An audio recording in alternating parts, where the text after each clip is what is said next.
Hello, கொஞ்சம் பேசலாமா? Last வீடியோல வந்துட்டு எப்படி ரிலேஷன்ஷிப்குள்ளாடி ப்ராப்ளம் வருது, என்னென்ன காரணத்தினால வருது அப்படிங்கிறத பத்தி டிஸ்கஸ் பண்ணியிருந்தேன். ஸோ இந்த வீடியோல என்ன பார்க்க போறோம் அப்படின்னா, அதை எப்படி சரி பண்றது? அந்த ப்ராப்ளம்ஸ் வந்துடுச்சு. அதை எப்படியாச்சும் நமக்கு சரி பண்ணி தானே ஆகணும்.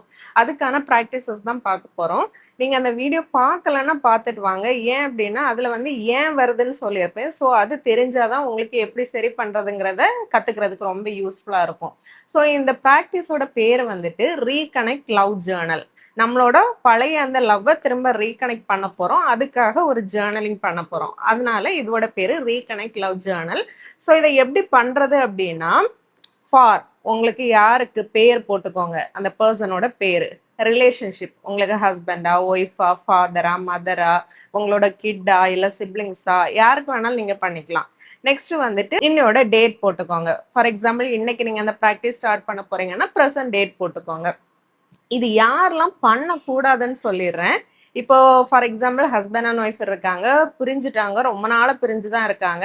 2 பேருக்குமே விருப்பம் இல்ல ஒருத்தங்களுக்கு விருப்பம் இல்ல, ஆனா இன்னொருத்தங்களுக்கு விருப்பம் இருக்கு. ஸோ விருப்பம் இருக்கிறவங்க அதுக்காக விருப்பம் இல்லாதவங்களுக்கு ப்ராக்டிஸ் பண்ணலாமான்னா பண்ணக்கூடாது. எப்பவுமே அடுத்தவங்களோட விருப்பம் தான் ப்ரையாரிட்டியா இருக்கும்.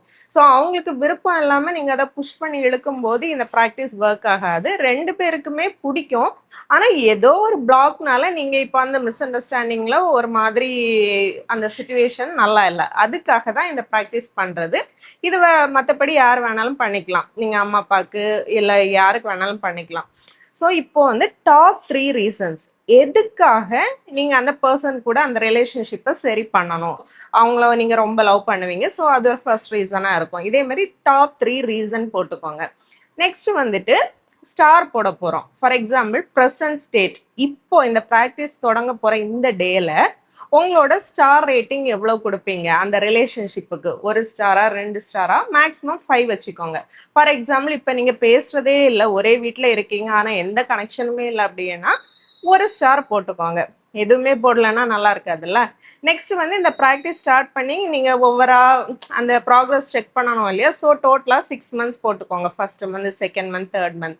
ஸோ ஒரு மந்த் நீங்க ப்ராக்டிஸ் பண்ணிட்டு அந்த ஸ்டார் ரேட்டிங் போட்டுக்கலாம், எவ்வளவு இம்ப்ரூவ்மெண்ட் இருக்கு அப்படிங்கிறதுக்காக தான். எந்த ப்ராக்டிஸ் பண்ணாலும் நமக்கு வந்து ஒரு ப்ராக்ரஸ் செக் இருந்துச்சுன்னா நமக்கும் ஒரு மோட்டிவேஷனா இருக்கும். நம்ம அதை கன்சிஸ்டண்டா தொடர்ந்து பண்ணுவோம். அதுக்காக தான்.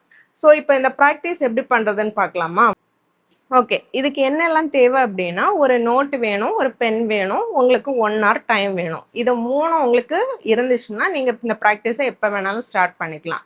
ஒரு அமைதியான பிளேஸ்ல போய் உட்காந்துக்கோங்க. எந்த டிஸ்டர்பன்ஸும் இருக்கக்கூடாது. முடிஞ்ச ரூமை லாக் பண்ணிக்கோங்க. ஃபர்ஸ்ட் இன்னைக்கு இந்த டே ஸ்டார்ட் பண்ண போறீங்களா? ஃபார் எக்ஸாம்பிள் இப்போ உங்க ஹஸ்பண்டுக்காக நீங்க எழுதுறீங்கன்னு வச்சுக்கோங்க. அந்த பர்சனை அந்த டே 1ல நீங்க மீட் பண்ணியிருப்பீங்க இல்லையா? அந்த டேல இருந்து இந்த இப்ப நீங்க எழுதுற அந்த ப்ராக்டிஸ் வரைக்கும் உள்ள டைம்ல வரைக்கும் நிறைய விஷயங்கள் உங்களுக்குள்ள நடந்திருக்கும். நீங்க நிறைய பேசியிருப்பீங்க, ஷேர் பண்ணியிருப்பீங்க, சிரிச்சிருப்பீங்க, வெளியே போயிருப்பீங்க, கிஃப்ட் எக்ஸ்சேஞ்ச் பண்ணியிருப்பீங்க, மாத்தி மாத்தி சமைச்சு கொடுத்துருப்பீங்க, என்ன வேணாலும் நடந்திருக்கும். ஸோ இதுல உங்களுக்கு பிடிச்ச விஷயங்கள், ஹாப்பியா மெமரிஸ், அதாவது அதை நினைச்சா உங்களுக்கு ரொம்ப சந்தோஷமா இருக்கு, எக்ஸைட்மெண்டா இருக்கு, இப்படியெல்லாம் நாங்க இருந்தோம், ஆனா இப்பதான் இப்படி ஆயிடுச்சு, இப்பதான் இந்த ப்ராப்ளம் வந்துடுச்சு இப்படின்னு யோசிப்பீங்க இல்லையா? ஸோ அந்த உங்களுக்கு பிடிக்காத நடந்த விஷயங்கள், அதாவது நீங்க மறக்கணும்னு நினைக்கிற விஷயங்கள், அதெல்லாம் இங்க லிஸ்ட்லயே கொண்டு வரக்கூடாது. உங்களுக்கு தேவையில்லை, அதை யோசிச்சாலே கடுப்பாகுது அப்படிங்கிற விஷயங்கள் எல்லாம் இங்க லிஸ்ட்ல வரக்கூடாது. எந்த விஷயத்த நீங்க யோசிச்சா உங்களுக்கு இப்பவுமே நடந்தா நல்லா இருக்கும், ஜாலியா இருக்கும் அப்படின்னு யோசிக்கிறீங்களோ அதை நீங்க எழுதிக்கோங்க. ஃபார் எக்ஸாம்பிள் இப்போ உங்க ஹஸ்பண்ட் உங்களுக்கு கால் அமைக்கி விடுவாங்க, எப்போ விட்டுருக்காங்க, ஆனா இப்போ அப்படியெல்லாம் கிடையாது அப்படின்னா நீங்க அதை எழுதி அதுக்கு தேங்க்ஃபுல்லா எழுதுங்க. ஃபார் எக்ஸாம்பிள் அந்த சென்டென்ஸ் எப்படி எப்படி ஃப்ரேம் பண்ணலாம் அப்படின்னா, என் ஹஸ்பண்ட் எனக்கு காலமிக்கி விட்டதுக்கு தேங்க்யூ, நான் ரொம்ப சந்தோஷமா இருந்தேன், இந்த மாதிரி அந்த சென்டென்ஸ் இருக்கணும். இப்போ ஃபார் எக்ஸாம்பிள் உங்க ஹஸ்பண்ட் கூட நீங்க வெளியே போயிருந்தீங்க, அந்த டே ரொம்ப ஜாலியா இருந்துச்சு அப்படின்னா, என் ஹஸ்பண்டும் நானும் இந்த பிளேஸுக்கு இந்த சுச்சுவேஷன்லாம் நடந்திருக்கும், ஐஸ்கிரீம் சாப்பிட்டோம், அது ரொம்ப ஹாப்பியா இருந்துச்சு அப்படிங்கிற அதை வந்து நீங்க ஃபீல் பண்ணி, ஃபார் எக்ஸாம்பிள் இந்த டேல அது நடந்திருந்தா எப்படி இருக்கும், இல்ல அன்னைக்கு நடந்ததை இன்னைக்கு ரீக்ரியேட் பண்றீங்க உங்க மனசுக்குள்ள, அதை யோசிச்சு பார்த்து டோட்டலா ஒரு 100 to 200 பாயிண்ட்ஸ் எழுதிக்கோங்க. அந்த 1 ஹவர்க்குள்ள உங்களுக்கு எவ்வளோ வருதோ உங்க மைண்டுக்குள்ள நிறைய ஹாப்பி மெமரிஸ் நிறைய இருக்கு. அப்படி எதுவுமே நடக்கல அப்படின்னு ஒரு விஷயம் இருக்காது. ஏன் அப்படின்னா நீங்க 2 பேரும் சேர்ந்து இருப்பீங்க. ஃபார் எக்ஸாம்பிள் இப்போ அம்மா அப்பானா கூட அவங்க அம்மா சமைச்சு கொடுத்துருப்பாங்க, அதுக்கு தேங்க்யூ. ஸோ ஏதோ ஒன்று இருக்கும் சம்திங். இல்லை வந்து உங்களுக்கு ஒரு ட்ரெஸ் வாங்கி கொடுத்துருப்பாங்க, தேங்க்யூ. இல்லை ஏதோ ஒன்றுக்கு உங்கள் ப்ரையாரிட்டி என்னன்னு கேட்டிருப்பாங்க, உனக்கு ஓகேவான்னு கேட்டிருப்பாங்க. ஸோ அதுக்கு தேங்க்ஃபுல்லாக ஃபீல் பண்ணலாம். ஸோ நம்ம காரணங்களை தேடி தேடி தேடி தேடி எடுக்கணும், நம்ம கண்டுபிடிக்கணும். நம்ம மைண்டுக்கு வந்துட்டு இவ்வளோ நல்ல விஷயங்கள் இருக்கு, ஆனா அதெல்லாம் விட்டுட்டு ஏன் இந்த ஒரு சின்ன விஷயத்த பிடிச்சி வச்சிருக்க அப்படிங்கிறதுக்கு நமக்கு காமிக்கணும். அதாவது நம்ம மைண்ட்ல ஒரு பிளாக் இருக்கு, அதை கிளியர் பண்ணணும். அதுக்காக தான் இந்த ப்ராக்டிஸ். ஆக்சுவலி இந்த ப்ராக்டிஸ் வந்துட்டு நம்ம மற்றவங்கள சேஞ்ச் பண்றதுக்கு கிடையாது. இப்போ ஒய்ஃப் நீங்க இந்த ப்ராக்டிஸ் பண்றீங்க அப்படின்னா இதை எழுதுனா ஹஸ்பண்டோட மைண்டு சேஞ்ச் ஆகி உடனே நீங்க சேர்ந்துருவீங்க. அந்த ப்ராக்டிஸ் இது கிடையாது. இது எதுக்காகனா உங்க மைண்டுக்கு என்ன வேணும் அப்படின்னா அந்த பர்சன் கூட சந்தோஷமா இருக்கணும். உங்க மைண்ட்ல அந்த பர்சன் வேணும், ரொம்ப பிடிக்கும். ஆனா ஒரு சிச்சுவேஷன் நடந்திருக்கும் இல்லையா, அந்த ஒரு காரணத்தினால உங்களுக்குள்ள அந்த கேப் வந்துட்டு பெருசாயிட்டே இருக்கும். இப்போ வந்துட்டு அது பழகி போயிருக்கும். ஓகே இதுதான் நார்மல் அப்படின்னு சொல்லிட்டு நீங்க அந்த கேப்பை வளர விட்டுருப்பீங்க. இப்போ அந்த பிளாக்கை வந்து நம்ம சரி பண்ணணும்னா நம்மளோட பெர்ஸ்பெக்டிவ், நம்மளோட கண்ணோட்டத்தை ஃபர்ஸ்ட் மாற்றணும். அப்படி மாற்றும் போது உங்களுக்கு அந்த இது இருக்காது, ஒரு ஏக்கம் இருக்காது. அங்கிருந்து எதுவும் வரல, அங்கிருந்து எதுவும் கிடைக்கல அப்படின்னு ஏக்கம் இருக்காது. ஏன்னா உங்களுக்கு அவ்வளோ நல்ல விஷயங்களை நீங்க எழுதி வச்சிருப்பீங்களா.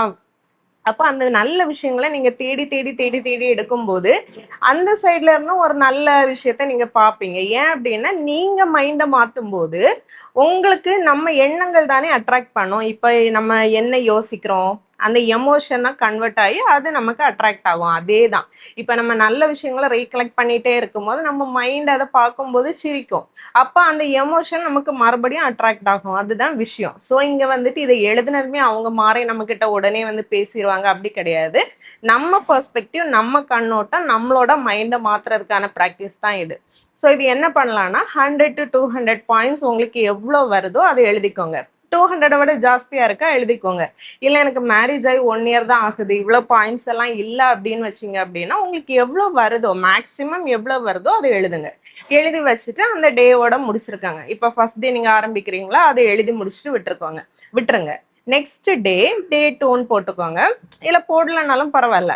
என்ன பண்ணணும் அப்படின்னா ஒரு 15 பாயிண்ட்ஸ் வந்துட்டு நீங்கள் வாய் விட்டு லவுடானா எல்லாருக்கும் கேட்குற மாதிரி இல்லை, சும்மா மைண்டில் ரீட் பண்ணாமல் ஜஸ்ட் ஒரு வாயை ஹம் பண்ணுற மாதிரி ரீட் பண்ணி அதை நீங்கள் ஃபீல் பண்ணணும். இப்போ ஒரு நாள் உங்கள் ஹஸ்பண்ட் உங்களுக்கு தோசை சுட்டு தந்தாங்க, உங்களுக்கு ரொம்ப ஹாப்பியாக இருந்தால் அதுக்கு தேங்க்யூ. ஸோ இப்போ நீங்கள் அதை திரும்ப ரீட் பண்ணுறீங்க, டே 2ன்னு போட்டு ரீட் பண்ணுறீங்க. அப்போ வந்து என் ஹஸ்பண்ட் எனக்கு தோசை சுட்டு தந்தாங்க. ஸோ அந்த மொமெண்ட்டில் நீங்கள் வாழணும். அதாவது ஏற்கனவே ஒன்று நடந்திருக்கும் தெரியுமா, அந்த சுச்சுவேஷனில் நீங்கள் போய் அதை மூமெண்ட்டை ரீக்ரியேட் பண்ணி நீங்கள் ஃபீல் பண்ணணும். அப்படி ஃபீல் பண்ணும்போது என்ன ஆகும்னா உங்களோட மைண்ட் ஆட்டோமேட்டிக்காக அந்த எமோஷன் எல்லாம் அவ்வளவு அந்த ஒரு ஹாப்பி மூமெண்ட்ஸ் எல்லாம் மறுபடியும் ரீக்ரியேட் பண்ணும்போது அதை அட்ராக்ட் பண்ணும். அதுக்காக தான் இது எழுதுறோம். ஸோ இப்படி ரிப்பீட்டடாக இப்போ இன்னைக்கு 15 பண்ணுறீங்களா, நெக்ஸ்ட் டே 3ல 16லேருந்து ஸ்டார்ட் பண்ணணும். 16லேருந்து அடுத்த 15 ரீட் பண்ணுங்க. ஸோ 30 பாயிண்ட்ஸ் முடிஞ்சிச்சு. அடுத்த டே 3ல என்ன பண்ணுங்க, 31லேருந்து 45 வரைக்கும். ஸோ இப்படி டெய்லி ஒவ்வொரு நாளும் 15 பாயிண்ட்ஸ் 15 பாயிண்ட்ஸ் 15 பாயிண்ட்ஸாக ரீட் பண்ணி எப்போ முடியுதோ அது நெக்ஸ்ட் டேலேருந்து மறுபடியும் ஃபர்ஸ்ட்லேருந்து ஆரம்பிங்க. ஸோ இப்படி ப்ராக்டிஸை வந்துட்டு ரெகுலராக கண்டினியூ பண்ணி கன்சிஸ்டண்டாக பண்ணுங்கள். அதுதான் இதில் ரொம்ப முக்கியம். ஒரு நாள் நீங்கள் ரீட் பண்ணுறீங்க, 2 நாள் ரீட் பண்ணுறீங்க, உங்களுக்கு அங்கேருந்து நல்ல பாசிட்டிவ் சைன் தெரியுது, நீங்கள் நல்லா பேச ஆரம்பிச்சிட்டிங்க அப்படின்னு சொல்லிட்டு இதை விட்டுறாதீங்க. இதை விடும்போது என்னாகும் அப்படின்னா மறுபடியும் அந்த பிளாக் பழசோன்னு நமக்கு அங்கே இங்கேயுமா ஒட்டிட்டு இருக்கோம் தெரியுமா, அது உடனே திரும்ப எட்டி பார்க்க ஆரம்பிச்சிடும், மறுபடியும் கேப் வந்துடும். அப்புறம் இந்த ப்ராக்டிஸ் ஆகுது இதாவது இதெல்லாம் ஒர்க் ஆகாது அப்படின்னு சொல்லிட்டு நம்ம விட்டுருவோம். ஸோ இதில் மெயின் திங்கு கன்சிஸ்டண்டாக பண்ணணும். இப்போ ஒரு 5 நாள் பண்ணிட்டீங்க, நீங்கள் ரொம்ப ஹாப்பியாக மைண்டு பீஸ்ஃபுல்லாக இருக்குது, அங்கேருந்து எதுவுமே வரலனாலும் நீங்கள் ரொம்ப ஹாப்பியாக உங்கள் மனசளவில் பீஸ்ஃபுல்லாக இருக்கீங்கன்னு தோணாலும் ஓகே இது போதும் அப்படின்னு சொல்லிட்டு விட்டுறாதீங்க.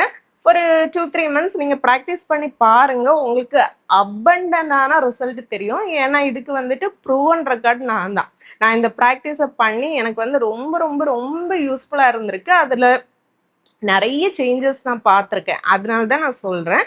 நீங்கள் இந்த ப்ராக்டிஸை ரெகுலராக கன்சிஸ்டண்ட்டாக பண்ணுங்கள். பண்ணிவிட்டு இது எப்படி உங்களுக்கு யூஸ்ஃபுல்லாக இருந்துச்சுங்கிறத கமெண்டில் ஷேர் பண்ணுங்கள். தேங்க்யூ. நெக்ஸ்ட் வீடியோவில் பார்க்கலாம்.